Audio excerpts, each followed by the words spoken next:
आज विशेष वचन उन लोगों के लिए है जो इन दिनों में ये महसूस करते हैं कि उनका माइंड बहुत जल्दी जल्दी नेगेटिव हो जाता है। आज विशेष वचन उन लोगों के लिए है जिनके अंदर इस बीमारी से वो पीड़ित हैं कि उनका मन नकारात्मक मन है। आइए, जिनके पास भी बाइबल है, हम सब खोलेंगे मरकुस का 5वां अध्याय।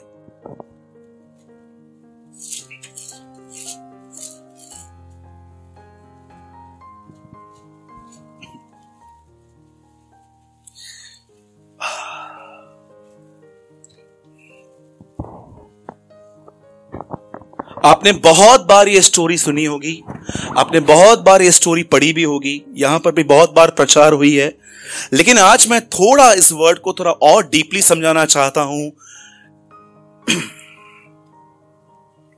मरकुस का 5 अध्याय, मार्क चैप्टर 5।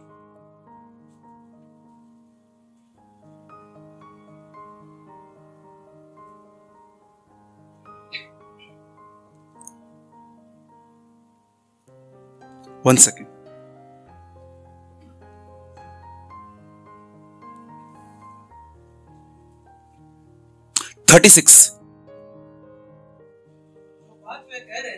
जो बात वो कह रहे थे उसको यीशु ने अनसुनी करके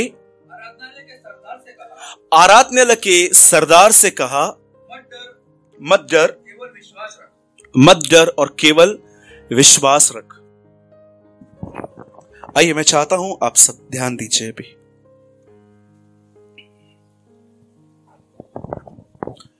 आप सब जानते होंगे कि पुराने नियम में, आइए सब यहीं पर हैं, जो सोए हैं कहेंगे जय मसीह की।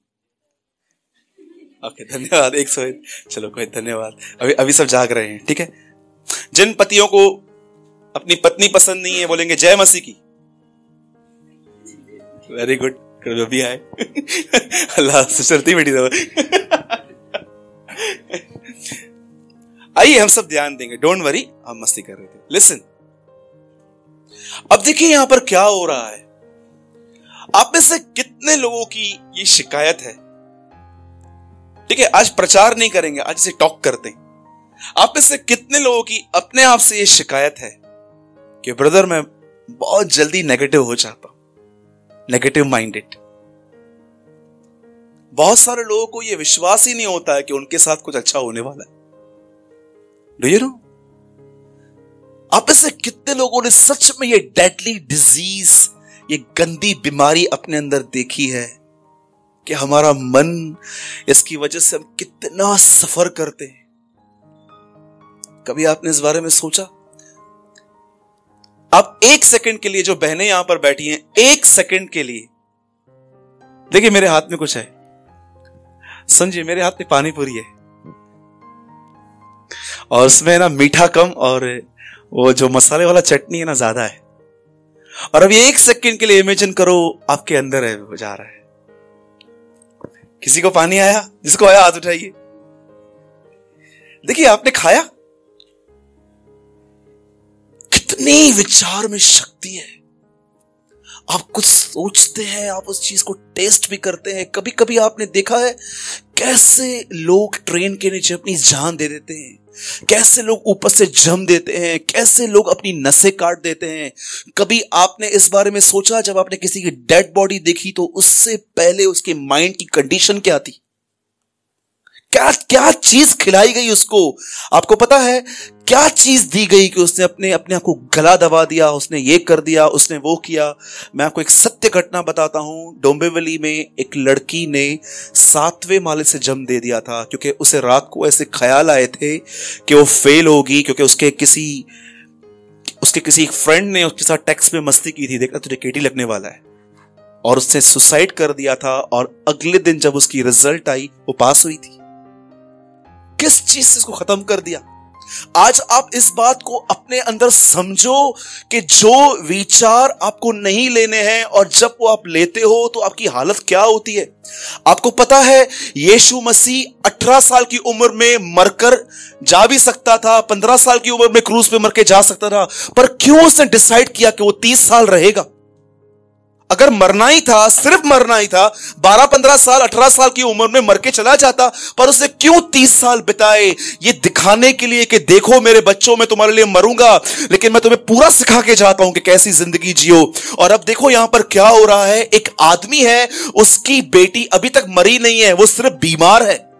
और जब यीशु के पास ये केस आता है और यीशु को वो कहते हैं, प्रभु तू चल और मेरी बच्ची को चंगा कर। और जैसे यीशु वहां जा रहे थे, बाइबल कहती है वहां थोड़ा डिले हो गया और एक आदमी दूर दूर से आके बोलता है, सुन, अब गुरु को कष्ट मत दे क्योंकि बच्ची मर चुकी है। जब यीशु ने ये बात सुनी, जानते हो यीशु के लिए क्या लिखा गया है? उसने वहां पर लिखा है, उसे अनसुना किया। और अब वो जानता था कि यहां पर कहना कुछ जरूरी है। और जानते हैं, यीशु जानता था कि वो तो अपनी रक्षा कर रहा है, लेकिन इस आदमी के लिए वो क्या करे? उसने उसको वर्ड दिया वहां पर, सुन, डर मत, केवल विश्वास रख। और जानते हो, उस आदमी ने इस वर्ड को लिया। मैं आपसे एक बात पूछना चाहता हूं, जब भी आपके लाइफ में कोई सिचुएशन होती है, घर के अंदर, बाजू में, आप सब जानते हो, हम सबों की जिंदगी में कुछ हालात हैं। हर एक की जिंदगी में आप बोल ही नहीं सकते हो कि मैं एकदम फ्री हूं या वो एकदम खुश है, ऐसा कुछ भी नहीं है। हर एक के जिंदगी में कुछ हालात हैं, पर आपको पता है, आपको एवरीडे चूज करना है कि आप किस तरफ जाएंगे। कितने लोग ये बात जानते हैं, जब मूसा मरने पर था तो वो उनको कहता है, सुनो, मैंने तुम्हारे सामने जीवन भी रखा है और मैंने तुम्हारे सामने मौत भी रखी है, और मैं चाहता हूं तुम जीवन को चुन लो। बाइबल की शुरुआत भी इस तरह होती है कि परमेश्वर ने चाहा कि हम ज्ञान के वृक्ष को मत खाएं। याद रखिए, आपकी सुबह कुछ निर्णय के साथ होनी चाहिए। किस तरफ जाएंगे? एक तरफ घर का नेगेटिव माहौल है, हर आदमी इरिटेट करने की कोशिश कर रहा है। आप जॉब पे जाएंगे, वहां पर सही माहौल नहीं है, पैसों की तकलीफ है। कई बार ऐसा है कि आप बीमार पड़ते हो, ठीक होते हो, फिर बीमार पड़ते हो। मैं आपको यह बोलने की कोशिश कर रहा हूं, आप अपना माइंड किस चीज में डालने की कोशिश करते हैं? रोमियो में लिखा गया है, जिस सांचे में तुम डाले जाते हो वहीं से तुम निकलते हो। आप जानते हो, अधिकतर लोग क्या चूज करते हैं? इस आदमी ने इस यीशु की इस वचन से सीखो, वो क्या कहता है। लिखा है, उसने उसको अनसुना किया। अब मुझे एक बात बताइए, एक लिविंग एग्जांपल देता हूं। समझो आप डिप्रेस हो किसी बात की वजह से। समझो आपके अंदर जो है डिप्रेशन, एक डिप्रेशन नहीं कह सकता हूं, एक डिस्करेजमेंट। जानते हो डिप्रेशन और डिस्करेजमेंट में क्या अंतर होता है? What is the difference between discouragement and depression? Discourage आदमी को हम समझा सकते हैं। डिप्रेशन में जो आदमी चला जाता है ना, आप उसको कितना भी समझाओ, उसके अंदर जाता ही नहीं है। ब्लॉकेज होता है, ब्लॉकेज। कितना भी उसे समझाओ। आपको पता है यहां पर क्या लिखा है? यीशु ने उसको अनसुना कर दिया। मैं आपको एक बात पूछना चाहता हूं, मुझे बताइए, अगर आप अपने लाइफ में किसी भी चीज में डिप्रेस्ड हो, आपको पता है यीशु ने क्यों अनसुना किया? क्यों अनसुना किया? Tell me. जिसने आपके लिए बहुत कुछ किया है ना, बहुत कुछ, आपकी सेवा की है, आपकी हेल्प की है, आप उसे एक नेगेटिव वर्ड बोल के दिखाओ, देखो उनका माइंड कैसे हो जाता है। इतने नेगेटिव हो जाते हैं, अरे मैंने इसके लिए इतना किया था। आपने बहुत सारे माँ बाप देखे होंगे जो अपने बच्चों को ऐसा बोलते हैं, इतना था, इतना बड़ा किया। हम भी इतने ही थे भाई, इतना था, इतना बड़ा किया, तूने मेरे लिए क्या किया। क्यों? क्योंकि वो ओवर एक्सपेक्ट करते हैं उनसे। आप जानते हो यीशु ने क्यों अनसुना किया? यीशु जानता था, अगर इन शब्दों को यहां पर ले लिया जाए, ये शब्द एक प्राण नाशक जहर की तरह काम करेंगे। कितने लोगों ने याकूब में यह वचन पढ़ा है, जुबान एक प्राण नाशक। बोलो प्राण नाशक। बोलो अपने पास वाले को, प्राण नाशक। बताओ प्राण नाशक किसको कहते हैं?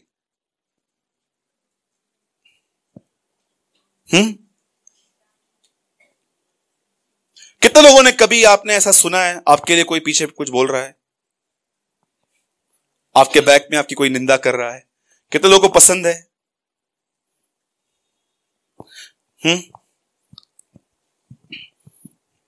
दिनों का लियो बैठो, ठीक है। समझो, एक सवाल पूछता हूं। हम भाई काफी टाइम एक दूसरे के साथ रहते हैं क्योंकि हम एक ही जगह काम करते हैं। समझो मैं आकाश से मिलता हूं और मैं उसको बोलता हूं दिनेश के लिए कुछ भी नहीं है, ये बहुत सारी बातें बोलता हूं और मुझे पता ही नहीं है ये चुगलखोरा मुझे पता नहीं है चुगली मारता है सबको जाके। बताओ दानियल को चुगली मारने वाले कहां गए? हाँ जी, तो तू भी वहीं जाएगा भाई, ऐसे ये मत करना। समझो, अब जानते हैं क्या बोलता है, और वहां जाता है, पहले दिनेश के साथ जाके बैठता है। दिनेश भाई कैसे हो? अच्छे हो? ठीक है। अंदर में बोला सब बताने आया हूं लेकिन थोड़ा आराम आराम से निकालूंगा बना बना के, क्योंकि मेरे को भी ये भाई पसंद नहीं है। अब जानते हो दिनेश के साथ बैठकर क्या करेगा? ये मस्त चाय भी पिएंगे, यहां वहां की बातें भी करेंगे। और अब जानते हो ये क्या कर रहा है? एक्चुअली ये दिनेश के अंदर वो प्राण नाशक जहर भर रहा है। अब जानते हैं दिनेश क्या करेगा? दिनेश अंदर ही अंदर सफर करेगा, अंदर ही अंदर सफर करेगा। मेरा भाई मेरे लिए बोलता है, चाय हाथ में दिया, कॉफी हाथ में दिया, पानी हाथ में दिया, इतना कुछ किया, और अब ये ऐसा। अब सारा दिन बैठ के इन बातों को लेगा। आपको पता है इसको क्या बोलते हैं? आपकी सोल को ये बातें मारती है। नेगेटिव चीजों की सबसे गंदी बात यही है कि वो आपके अंदर घुस के आपको मरने भी नहीं देती हैं और आपको मारती भी है। इसलिए बाइबल कहती है केन के रास्ते पे मत चलो। मैं आपको यह कहने की कोशिश कर रहा हूं, यीशु की जिंदगी से हम ये बात सीखें कि उसने कैसे किसी चीज को उसने ना कहा, उसको अंदर नहीं लिया। मैं आपको सच कहता हूं, आप जब तक जिंदा हो आपके लाइफ में ऐसे लोग होंगे, आप जब तक जिंदा हो आपके लाइफ में ऐसे लोग होंगे जो कई बार आपको बुरा कहेंगे, सिचुएशंस भी आएंगी, लेकिन आप डिसाइड करो कि आप किस तरफ जाओगे। एक फैमिली से हम मिले इन दिनों में, और जब हम उनसे मिले और उन्होंने चर्च आना बंद कर दिया है, तो हमने उनसे पूछा क्या बात है आप चर्च नहीं आते? बोला नहीं, हम लोग अभी घर पे ही प्रेयर करते हैं, घर पे ही बाइबल पढ़ते हैं। तो मैंने बोला ऐसा क्यों? बोला हम वहां पर जाते हैं ना, लोग हमको तरह तरह की बातें बोलते हैं, पड़ोसी आके बोलता है धर्म चेंज किया, कितना पैसा मिला, हमको भी लेके चलो ना, 2-3 लाख रुपए हमको भी लेके दो ना। बोला हमको ऐसे बोलते हैं। 3 शब्द यीशु के बोलने पर, उन लोगों के बोलने पर उन्होंने चर्च आना बंद कर दिया, जबकि आप और मैं भी जानते हैं कि यहां पर ऐसी कोई चीज नहीं होती है। सोचो, शब्दों में, विचारों में कितनी ताकत है एक आदमी के पूरे गोल को चेंज करने की। मैं आपसे एक बात पूछता हूं और हम इस मीटिंग को यहीं पर ओवर करते हैं। क्या सोच रहे हैं हम इन दिनों में? किस तरफ आपका मन है?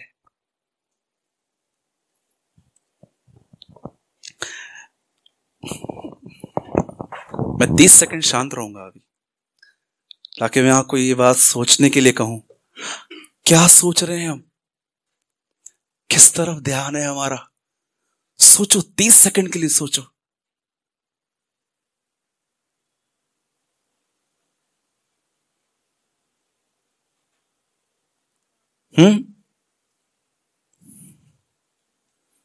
जॉइस मेयर ने कहा, सोचो तुम क्या सोचते हो?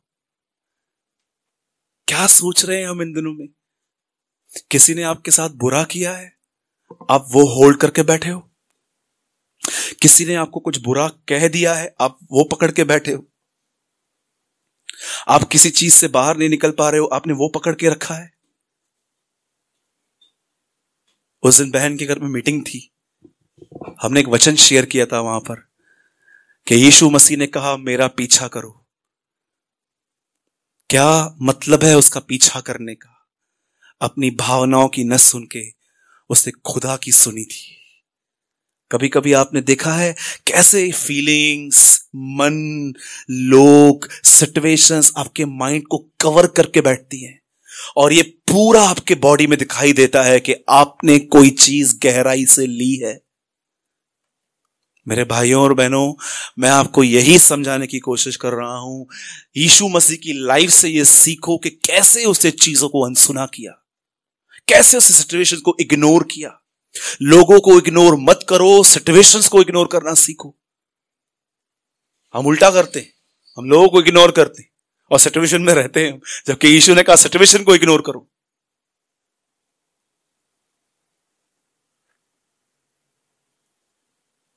एक आखिरी बात, लिसन। समझो मेरे मुंह से कुछ ऐसा निकल जाता है, कभी कभी स्लिप हो जाती है जुबान लोगों की, आपको पता होगा, मेरी भी होती है।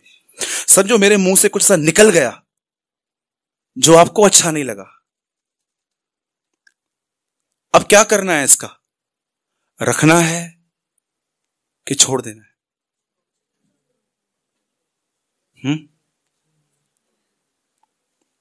आपको पता है कभी कभी आपको हर्ट करने वालों को यह पता तक नहीं चलता कि उन्होंने आपको हर्ट किया है, लेकिन सफर कौन करता है? न्यूमरस टाइम मैंने अपने लाइफ में ऐसा देखा कि हर्ट करने वाले हर्ट करके चले भी गए, उनको इस बात का सेंस तक नहीं है, सेंस समझते, उनको सेंस तक नहीं है कि उन्होंने कुछ ऐसा बोला है जिससे मुझे हर्ट हुआ है, और वो मस्त गुलाब जामुन, पानी पूरी, गोलगप्पा सब खाते हैं और उनको देख के हम अंदर ही अंदर जलते हैं। क्यों पकड़ के बैठे? अरे इस चीज में सेल्फिश बनो, अपने लिए सोचो आप कहां जा रहे हो। मत दो ध्यान उन बातों पे जो नेगेटिव है, नेगेटिव वर्ड्स पे ध्यान मत दो, नेगेटिव माहौल पे ध्यान मत दो। हबक्कू के इस वचन से सीखो जिसमें ऐसा लिखा गया है कि मैं तो अपने परमेश्वर के कारण आनंदित रहूंगा। अपने परमेश्वर के कारण आनंदित रहिए। बोलो यीशु मसीह की। तो कितने लोग हैं आज जो कुछ समझ पा रहे हैं? मत दो ध्यान, सब ठीक हो जाएगा। मैं यीशु मसीह के नाम से कहता हूं, परमेश्वर भला है और वो भला करेगा। सब कुछ बदल जाएगा, सब कुछ ठीक हो जाएगा। किसी भी सिचुएशन में अपना ध्यान मत डालो, वो चीज आपको डैमेज कर देगी। शैतान यही तो चाहता है। अदन की वाटिका में यही तो दिखाई दिया है कि कैसे सारा गार्डन छुपा दिया गया और उस चीज पर फोकस करवाया गया जो चीज उनके पास नहीं थी। हजारों अच्छी चीजें हैं आपके पास, अच्छे मां बाप हैं, अच्छे घर हैं, आपके पास बाइबल है, आपके पास सीडीज हैं, बुक्स हैं, आपके पास डीवीडीज हैं, लेकिन सब चीजें छुपाई जाती हैं। ध्यान वहां लगाया जाता है जो चीज हमें मारती है। मैंने सीखा है इन दिनों में कि कैसे चीजों को इग्नोर करते हैं और खुदा की इच्छा में जीते हैं। मैं यीशु मसीह के नाम से कहता हूं, सिचुएशंस पे नहीं, मैं यीशु मसीह के नाम से कहता हूं, अपने स्वर्गीय पिता पे भरोसा करो। मैं आपको सच कहता हूं, वो कभी आपका मुंह काला होने नहीं देगा, कभी भी नहीं देगा। ये उसका वादा है। वो आपसे प्रेम करता है, और अगर उसने कुछ अलाउ भी किया है ना, मैं यीशु के नाम से कहता हूं, यीशु पैर धो रहा था और वो उनको कहता है, जो मैं करता हूं तुम वो नहीं समझते, लेकिन एक समय आएगा तुम उसे समझोगे कि ऐसा क्यों था। कई बार आपके लाइफ में ऐसा होगा जो आपको नहीं समझ में आ रहा है, लेकिन एक टाइम आएगा जब आप समझोगे कि हां ये सही था, ये जरूरी था, ये मुझे तोड़ने के लिए जरूरी था। इस चीज से मुझे बिटर नहीं, इस चीज से मुझे बेटर बनाया है। पौलुस कहता है, परमेश्वर की मूर्खता मनुष्य के ज्ञान से ज्ञानवान है। बहुत लोग कहते हैं ना कि परमेश्वर ऐसा है वैसा है। पौलुस कहता है ठीक है, उसकी मूर्खता भी बहुत बड़ी बुद्धिमानी है। आइए हम सब खड़े हो जाएंगे।